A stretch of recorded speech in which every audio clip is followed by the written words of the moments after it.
নমস্কার, আপনারা দেখছেন ট্রাইব টিভি জেলার খবর। আর আজ আমাদের আলোচ্য বিষয় হচ্ছে মেদিনীপুর লোকসভা কেন্দ্র। আমি দিশা এবং আজ আমার সাথে আবারও রয়েছে আমাদের সহকর্মী সত্যজিৎ পাল।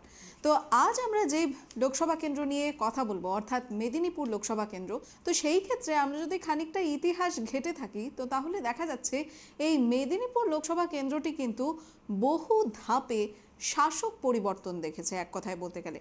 ঠিক নয় কি সত্যদা? তো এই যে জিনিসটা আমরা দেখেছি যে এই মেদিনীপুর লোকসভা কেন্দ্র ৭৭ বছর ধরে কংগ্রেসের শাসনের মধ্যে ছিল, আর তারপরেই কিন্তু দেখা গেছে যেটি বামের শাসনের অধীনে চলে আসে। তো এইভাবে ধাপে ধাপে যে আমরা পরিবর্তনগুলি দেখেছি, তো সেই ক্ষেত্রে দেখা যাচ্ছে এখন কিন্তু বিজেপি লিড করছে এই লোকসভা কেন্দ্রটিতে।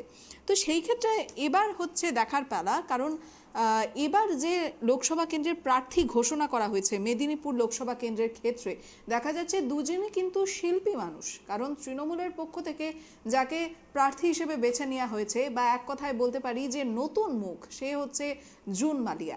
আর এদিকে বিজেপির পক্ষ থেকে যাকে বেছে নেওয়া হয়েছে তিনি হচ্ছে অগ্নিমিত্রা পাল। দুজনই শিল্পী মানুষ। কেন বলছি? কারণ তৃণমূল প্রার্থী জুন মালিয়া একজন স্বনামধন্য অভিনেত্রী, তার পাশাপাশি বিজেপি প্রার্থী অগ্নিমিত্রা পাল তিনি একজন ফ্যাশন ডিজাইনার।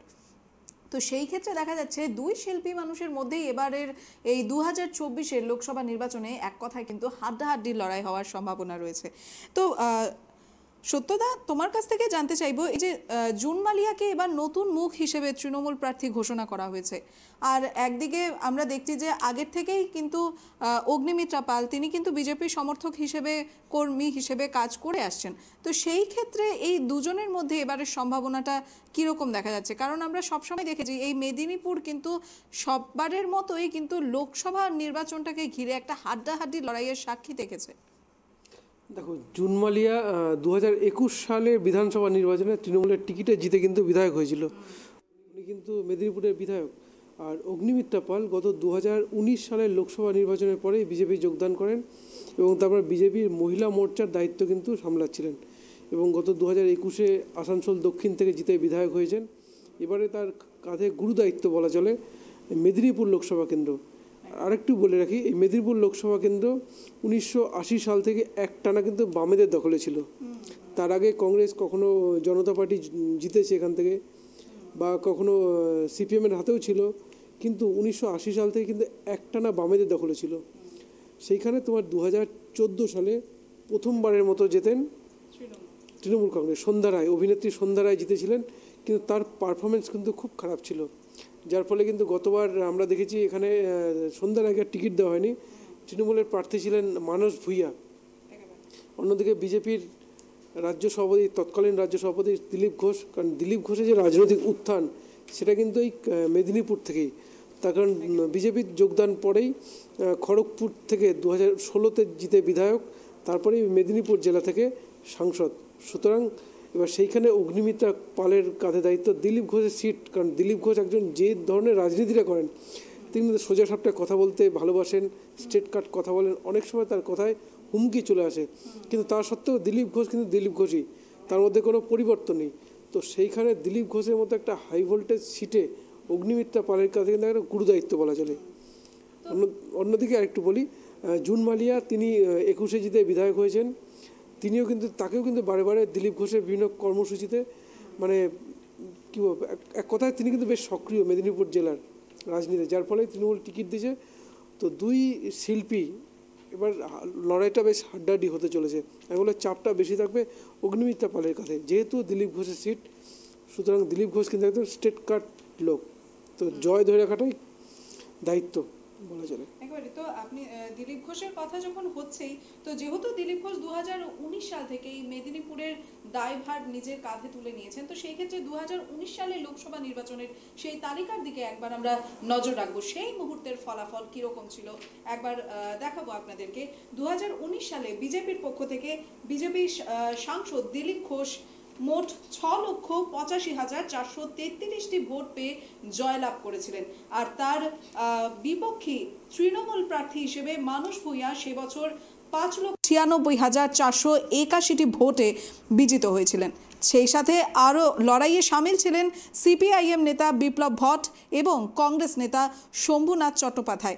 বিপ্লব ভট্ট পেয়েছিলেন সেবার ৬২,৩১৯, তৃতীয় স্থান অধিকার করেছিলেন এবং শম্ভুনাথ চট্টোপাধ্যায় কংগ্রেস প্রার্থী হয়ে ২০,৮০৭টি ভোট গ্রহণ করে চতুর্থ স্থান দখল করেছিলেন। তো সেই ক্ষেত্রে দেখা যাচ্ছে সত্যদা, এই বিজেপি আর তৃণমূলের মধ্যে ২০১৯-এ কিন্তু এই মেদিনীপুরবাসী এক হাড্ডাহাড্ডি লড়াইয়ের সাক্ষী দেখেছে। যেমনটা তুমি একটু আগেই বললে যে মানস ভূঁইয়া এবং দিলীপ ঘোষ ২০১৯-এর সেই লোকসভা নির্বাচনের ফলাফল আমরা যদি ঠিকমতো অ্যানালাইজ করে দেখি তাহলে তাদের মধ্যে ভোটের ব্যবধান ৮৮,৯৫২, খুব একটা বেশি কিন্তু আমরা বলতে পারি না সেই ক্ষেত্রে, কারণ সেখানে অর্থাৎ মেদিনীপুর লোকসভা কেন্দ্রের ক্ষেত্রে মোট ভোটার যারা রয়েছে সেই ভোটদাতার সংখ্যাই হচ্ছে ১৪,৯৯,৬৭৩। তো সেই ক্ষেত্রে আমরা যদি এই ভোটের সংখ্যা বিবেচনা করি তাহলে কিন্তু সেই ব্যবধানটা খুব একটা বেশি নয়। আর সেইখানে এইবার ২০২৪-এ আবার প্রার্থী পরিবর্তন হয়েছে, যেখানে তৃণমূলের ক্ষেত্রে আমরা দেখছি যে প্রার্থী একজন জনপ্রিয় মুখ, এক কথায় বলতে গেলে জুন মালিয়াকে বেছে নেওয়া হয়েছে। আর সেই সাথে সাথে যদিও বিজেপি প্রার্থী অগ্নিমিত্রা পাল, তার অভিজ্ঞতা যথেষ্ট রয়েছে এই রাজনীতির ক্ষেত্রে, কিন্তু তারপরেও কিন্তু দেখা যাচ্ছে যে তাদের মধ্যে লড়াইটা কিন্তু একটা দেখার বিষয় হতে চলেছে। একদমই তাই। দেখো, দিলীপ ঘোষ এখানকার সাংসদ, দিলীপ ঘোষকে সরানো এটা কিন্তু অগ্নিমিত্রা পালের কাছে একটা চ্যালেঞ্জ, তখন তা কিন্তু জবাবদিহি করতে হবে। যদি প্রশ্ন আসতে পারে দিলীপ ঘোষ যদি ভালো কাজ করে থাকেন তাকে দল কেন টিকিট দিল না এখানে। দ্বিতীয় প্রশ্ন, দিলীপ ঘোষ কিন্তু এই যে কুর্মী আন্দোলন যখন হয়েছিল সে সময় দিলীপ ঘোষ একটা মন্তব্য কিন্তু বাংলা রাজনীতি তোলপাড় করে দিয়েছিল, কারণ কুর্মীরা বিক্ষোভ তো দেখিয়েছিল, দিলীপ ঘোষের বাড়ি কিন্তু ভাঙচুর হয়েছিল। এই কুর্মী সম্প্রদায়ের ভোটের কিন্তু একটা বড় অংশ বিজেপিকে সমর্থন করে, যার ফলেই কিন্তু কুর্মীদের উপর কোনো নেগেটিভ প্রভাব যাতে না পড়ে সেই কারণে কিন্তু বিজেপি কৌশলে এক কথায় দিলীপ ঘোষকে মেদিনীপুর থেকে সরিয়ে বর্ধমান দুর্গাপুর আসন থেকে টিকিট দিয়েছে। সুতরাং এদিক দিয়ে দেখলে বলা চলে এক কথায় বিজেপির কাছে এটা একটা বড় চ্যালেঞ্জিং হতে চলেছে। তার কারণ প্রার্থী পরিবর্তন, বিশেষ করে কুর্মী সম্প্রদায় যে ক্ষোভটা সে সময় দেখিয়েছিল, সেই ক্ষোভ কতটা প্রশমিত করে অগ্নিমিত্রা পাল নিজের দিকে টানতে পারবেন। পাশাপাশি দিলীপ ঘোষের যেহেতু রাজ্য সভাপতি ছিলেন, তার অনুগামী সংখ্যাও শুধু মেদিনীপুর বলে নয় সারা বাংলাতেই কম নয়। সুতরাং সেই দিলীপ ঘোষের অনুগামীরা কতটা অগ্নিমিত্রা পালকে সাপোর্ট করবে এটাও কিন্তু একটা বড় ফ্যাক্টর হতে চলেছে। তো স্বাভাবিকভাবেই একটা হাড্ডাহাড্ডি লড়াই।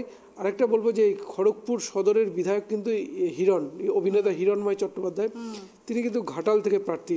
সুতরাং ওখানকার স্থানীয় বিধায়ক তারও কিন্তু সমর্থন অগ্নিমিত্রা পাল পাচ্ছেন না, কারণ তিনি নিজের প্রচারে ব্যস্ত। সুতরাং এটা অগ্নিমিত্রা পালের কাছে একটা বড় চ্যালেঞ্জ হতে চলেছে এই মেদিনীপুর লোকসভা কেন্দ্র। তো সেক্ষেত্রে যে বিধানসভাগুলো রয়েছে, তো আমরা যেমনটা এই যে শুরুতেই বলছিলাম যে মেদিনীপুরে আমরা বরাবরই একটা হাড্ডাহাড্ডি লড়াইয়ের মধ্যে, তার সাথে সাথে আমরা এই শাসকের যে পরিবর্তন হওয়াটা, শাসক দলের পরিবর্তন ধাপে ধাপে, তো সেই ক্ষেত্রে বিধানসভা ভোটের ফলাফলটা কি বলছে? তো বিধানসভা ভোটের এই পশ্চিম মেদিনীপুর লোকসভা কেন্দ্রের একটি বিধানসভা কেন্দ্র পড়ে এগরা, যেটা পূর্ব মেদিনীপুর, বাকি 6টি কিন্তু পশ্চিম মেদিনীপুর জেলা। এবার একটা জিনিস বলে রাখি, গত ২০২১ সালের সমীকরণ যদি আমরা দেখি, সেখানে কিন্তু বিজেপির থেকে অনেকটা এগিয়ে তৃণমূল কংগ্রেস। হাড্ডাহাড্ডি লড়াই হয়েছিল, প্রত্যেকটি কেন্দ্রেই হাড্ডাহাড্ডি লড়াই হয়েছিল, কিন্তু শেষ হাসি কিন্তু এসেছিল এই তৃণমূল কংগ্রেস। কিন্তু এখানে আর একটা জিনিস যোগ করতে হবে, কারণ মমতা বন্দ্যোপাধ্যায় কিন্তু নন্দীগ্রাম থেকে প্রার্থী ছিলেন। মমতা বন্দ্যোপাধ্যায় প্রার্থী হওয়া কিন্তু তৃণমূল কংগ্রেস নেতা কর্মীদের একদিকে যেমন চার্জ আপ করেছিল, ঠিক তেমনভাবেই কিন্তু তার উপস্থিতি, তার বারবার প্রচারে যাওয়া, এই জিনিসটা কিন্তু তৃণমূলের ভোট ব্যাংক অনেকটা মজবুত করেছিল। নইলে হয়তো মমতা বন্দ্যোপাধ্যায় যদি নন্দীগ্রাম থেকে না দাঁড়িয়ে ভবানীপুর থেকে প্রার্থী হতেন, তাহলে কিন্তু ভোটের সমীকরণ, ভোটের ফলাফল পাল্টাতে পারত। কারণ ধরে নেওয়া যেতে পারে তার একটা বিধানসভা কেন্দ্রে উপস্থিতি মানেই মোটামুটি কিছু ভোট তৃণমূলের বেড়ে যাওয়া। তো সেদিক দিয়ে বলা চলে যে হাড্ডাহাড্ডি লড়াইটা হয়েছিল সেখানে কিন্তু মমতা বন্দ্যোপাধ্যায় উপস্থিতি একটা ফ্যাক্টর। তো সেদিক দিয়ে 2021-এর ফলাফল যদি দেখি, এগরাতে তৃণমূল পেয়েছিল ১,২৫,৭৬৩ ভোট, এখানে বিজেপি পায় ১,০৭,২৭২ ভোট।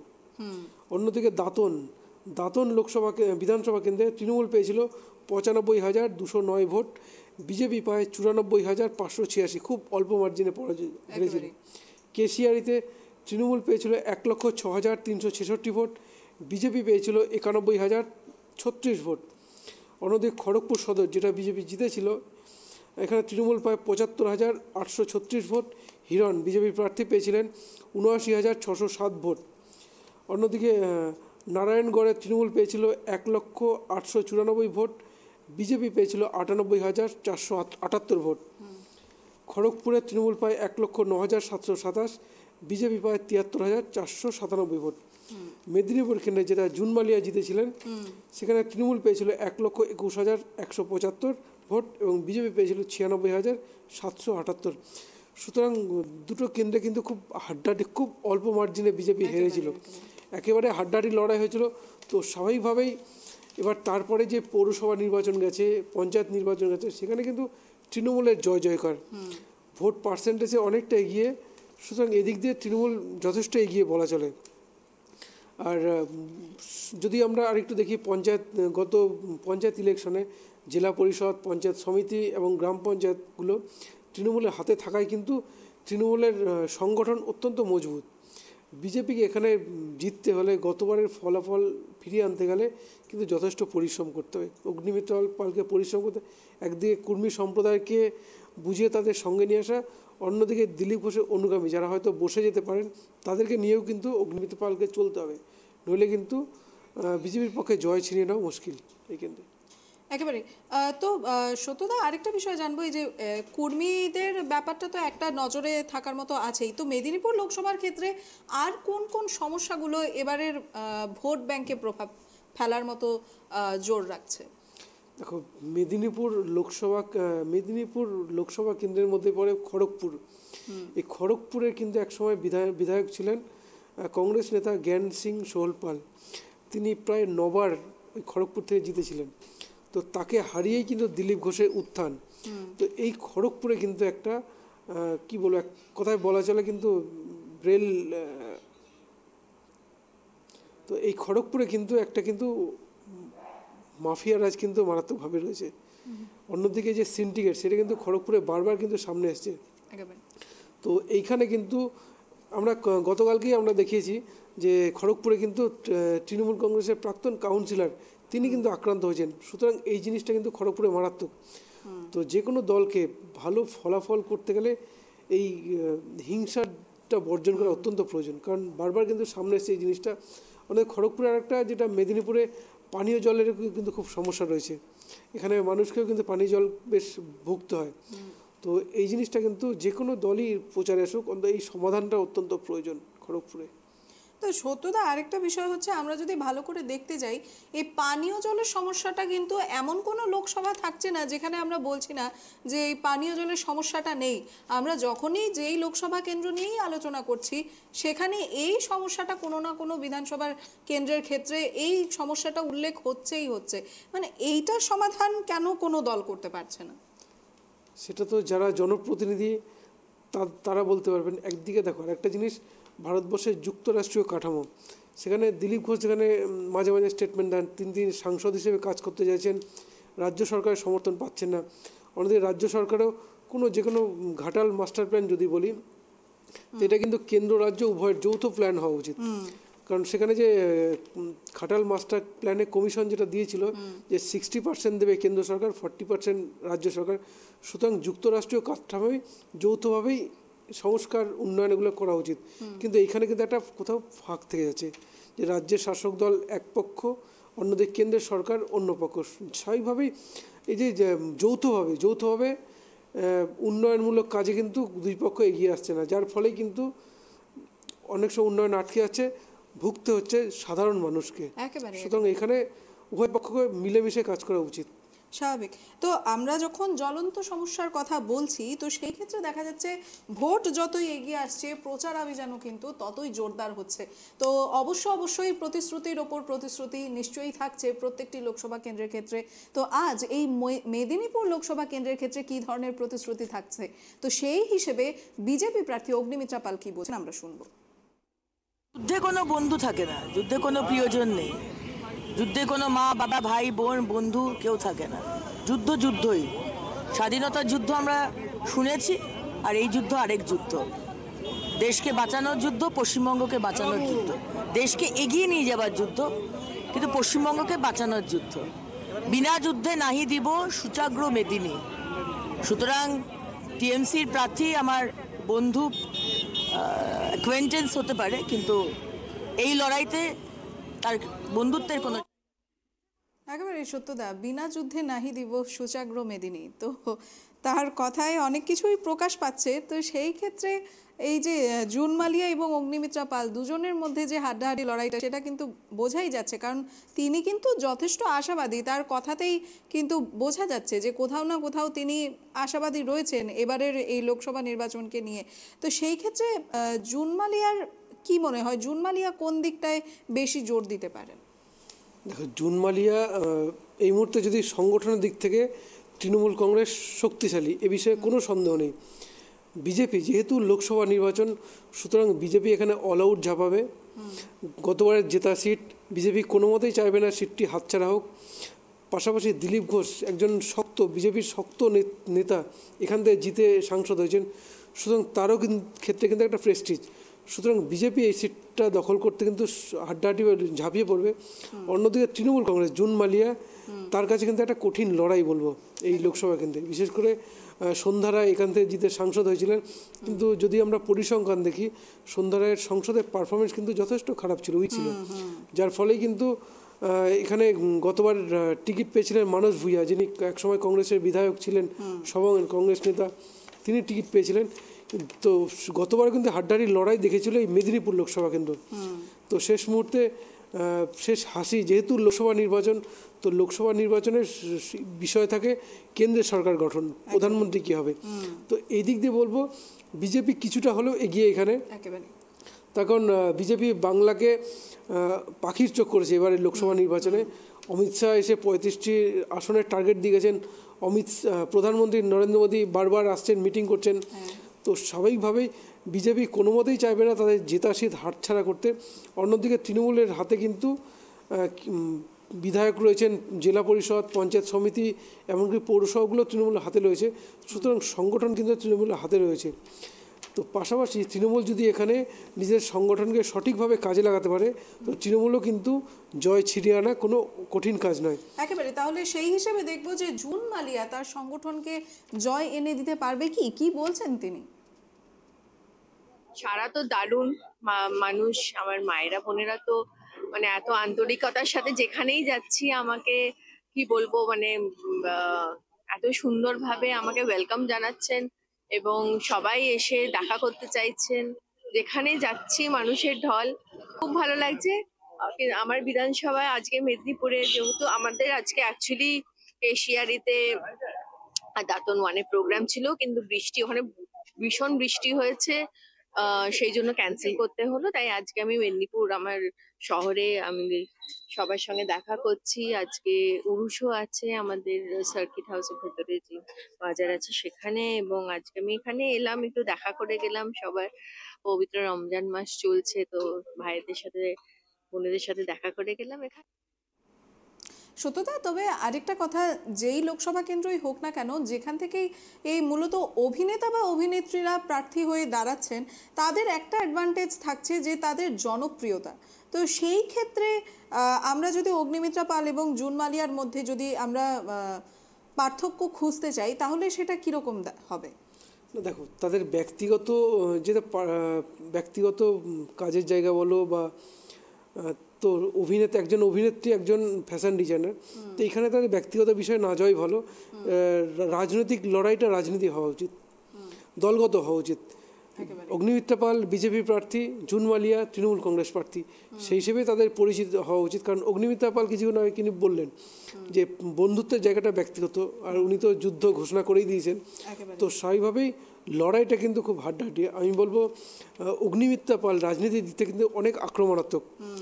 তো সেদিক দিয়ে এই যে দিলীপ ঘোষের সিট, দিলীপ ঘোষ যেভাবে রাজনীতিটা করতে পছন্দ করেন, সোজা সাপটা কথা বলতে পছন্দ করেন, তো সেখানে অগ্নিমিত্রা পাল কিন্তু যথেষ্ট আক্রমণাত্মক। জুন মালিয়াকে এখানে টক্কর দিতে হলে নিজের সংগঠন তো বটেই, তাছাড়া আরেকটা জিনিস বলবো যে এই মেদিনীপুর লোকসভা কেন্দ্রেও কিন্তু একটা বেশ কিছু মাইনরিটি ভোটার রয়েছে। আর মাইনরিটি ভোটার মানেই তৃণমূল কংগ্রেসের সমর্থক, এটা নিশ্চিতভাবে বলা যায়। তো তো এটাও কিন্তু একটা বড় ফ্যাক্টর হতে পারে। তো পাশাপাশি তো অন্যদিকে যে কুর্মী, তো অগ্নিমিত্রা পালকে, জুন মালিয়াকে অগ্নিমিত্রা পালকে সঙ্গে টেক্কা দিতে গেলে কিন্তু যথেষ্ট পরিশ্রম করতে হবে। সংগঠন রয়েছে, কিন্তু সংগঠন দিয়ে তো আর সবসময় ভোট হয় না। যেহেতু ভোট যুদ্ধে জিততে গেলে বক্তব্য, প্রতিশ্রুতি, জনগণের পাশে যাওয়া, মিশে যাওয়া, এই জিনিসটা কিন্তু জুন মালিয়াকে অগ্নিমিত্রা পালের সঙ্গে যথেষ্ট টেক্কা দিতে হবে। তো সত্যদা, আরেকটা বিষয় হচ্ছে এই তৃণমূল প্রার্থীদের ক্ষেত্রেই আমরা যদি দেখতে যাই, যেমন আমরা দেখেছি 2014-তে সন্ধ্যা রায়, তিনি অভিনেত্রী ছিলেন, তিনি জয়ী হয়েছেন। 2019-এ তৃণমূল প্রার্থী ছিলেন মানুষ ভূঁইয়া, আর এবার 24-এ তৃণমূল প্রার্থী হয়েছেন জুন মালিয়া। তো আমরা যদি এদের মধ্যে কম্প্যারিজনটা খুঁজতে যাই, তো তাহলে সেই ক্ষেত্রে জুন মালিয়া কোন পর্যায়ে দাঁড়িয়ে রয়েছে? জুন মালিয়া তো বিধায়ক, রানিং বিধায়ক। 2021-এ উনি মেদিনীপুর থেকে জিতে বিধায়ক হয়েছেন। তৃণমূল কংগ্রেসের সংগঠনেও যথেষ্ট সক্রিয়, আমরা নানান কর্মসূচিতে দেখি। সুতরাং এই দিক দিয়ে সন্ধ্যা রায় অভিনেত্রী ছিল, সন্ধ্যা রায় তো একজন জনপ্রিয় অভিনেত্রী। তবে সন্ধ্যা রায়কে প্রার্থী করার পিছনে একটা মাস্টার স্ট্রোক ছিল, কারণ এই মেদিনীপুর ছিল কিন্তু তৃণমূল কংগ্রেস, সিপিএমের শক্ত ঘাঁটি। প্রবোধ পাণ্ডা এখান থেকে বেশ কয়েকবার জিতে কিন্তু সাংসদ হয়েছিলেন। তো স্বাভাবিকভাবেই প্রবোধ পাণ্ডার মতো একজন হেভিওয়েট প্রার্থীকে হারানোর জন্য এরকম অরাজনৈতিক মুখ, জনপ্রিয় মুখ, তার উপরেই কিন্তু ভরসা করেছিলেন মুখ্যমন্ত্রী মমতা বন্দ্যোপাধ্যায়। যার ফলে কিন্তু 2014-তে হাড্ডাহাড্ডি লড়াইয়ের পর জয় পেয়েছিলেন এই সন্ধ্যা রায়। তো সেদিক দিয়ে বলা চলে যে এবার জুন মালিয়ার কাছেও কঠিন দায়িত্ব, কারণ 2014-তে এই বামেদের হাত থেকে শক্ত ঘাঁটি, শক্ত আসন ছিনিয়ে নেওয়ার জন্য অরাজনৈতিক জনপ্রিয় অভিনেত্রীর উপর ভরসা করেছিলেন মুখ্যমন্ত্রী। এবারেও দিলীপ ঘোষের মতো একজন শক্ত প্রার্থী, যার জেতা আসন, তো সেই রকম একটা মেদিনীপুর আসনকে ছিনিয়ে নিতে ভরসা করেছেন জুন মালিয়াকে। আরেকটা জিনিস হতে পারে যে তৃণমূল কংগ্রেসে যেহেতু 11 বছর ধরে রাজ্যে ক্ষমতায় রয়েছে, তো স্বাভাবিকভাবেই দলের মধ্যে অনেক গোষ্ঠী হতে পারে, গোষ্ঠী কোন্দল থাকতে পারে। তো সেদিক দিয়ে হয়তো এই জিনিসটাকে ম্যানেজ করার জন্যই একজন অভিনেত্রী, জনপ্রিয় মুখ, এই জিনিসটা সামনে নিয়ে এসেছেন দলনেত্রী। একেবারে দুই শিল্পীর হাড্ডাহাড্ডি লড়াই মেদিনীপুর লোকসভা কেন্দ্রে, আর সেই হাড্ডাহাড্ডি লড়াইয়ের ফল কি হয় তা দেখার জন্য আমাদেরকে অপেক্ষা করতে হবে জুন মাসের 4 তারিখ অবধি। কারণ সেদিনই আমরা একমাত্র বুঝতে পারবো যে এই মেদিনীপুরের সিংহাসন আসলেই কার দখলে যাচ্ছে। দুই শিল্পীর মধ্যে হাড্ডাহাড্ডি লড়াই আমরা দেখতে পাবো মে মাসের 25 তারিখ, অর্থাৎ 6ষ্ঠ দফায়। আর সেই দফার ফলাফলই ঘোষণা হবে জুন মাসের 6 তারিখ। তো সেই ক্ষেত্রে জুন মাসে জুন মালিয়া নাকি অগ্নিমিত্রা পাল, কে দখল করবে মেদিনীপুরের সিংহাসন এই জুনের 4 তারিখ, তো সেই ক্ষেত্রে চোখ থাকবে মেদিনীপুর লোকসভা কেন্দ্রের দিকে। এই ছিল আজকের জেলার খবর, এবং আগামীকাল আরও একটি নতুন লোকসভা কেন্দ্র নিয়ে এ ধরনের আরও আলোচনা থাকবে। দেখতে থাকুন ট্রাইব টিভি।